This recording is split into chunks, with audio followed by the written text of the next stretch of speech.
Akhirnya, identitas pengendara motor gede yang menyerempet seorang santri bernama Yayat Riyadul Hidayat terungkap. Sosok pelaku yang langsung kabur usai menabrak Yayat di Kecamatan Cihaberti, Kabupaten Ciamis itu langsung ketahuan tak berselang lama usai kejadian. Seperti diketahui, Yayat santri dari Pondok Pesantren Miftahul Huda Al-Abidin Cihaberti terkapar tak berdaya usai diserempet pengendara moge pada Sabtu 27 Mei. Dalam video yang dibagikan akun Instagram @poros.karut, terlihat Yayat terbujur lemas dengan luka berdarah di dahinya. Warga yang berada di sekitar TKP pun langsung menyelamatkan Yayat.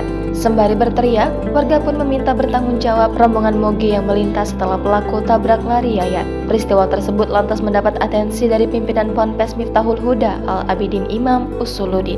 Dikutip tribunnews.bogor.com dari Tribun Priangan, Imam menceritakan kronologi Yayat ditabrak oleh pengendara moge.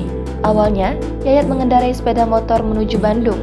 Di perjalanan, Yayat mendadak diserempet oleh pengendara moge berkecepatan tinggi. Akhirnya, Yayat terpental sejauh 10 meter hingga mengalami luka-luka di bagian kepala, tangan, hingga kaki. Yayat pun sempat muntah darah setibanya di Puskesmas Cihaberti. Kini, Yayat dirawat di Rumah Sakit TMC Tasikmalaya.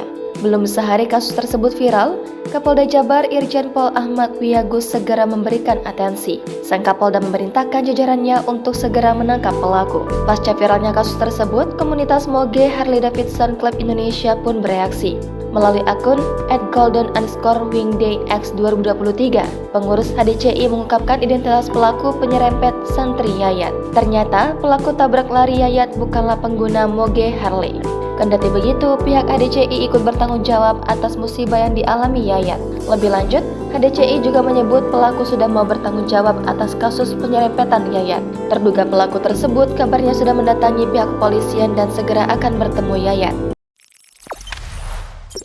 Jangan lupa subscribe, share, komen, dan like ya!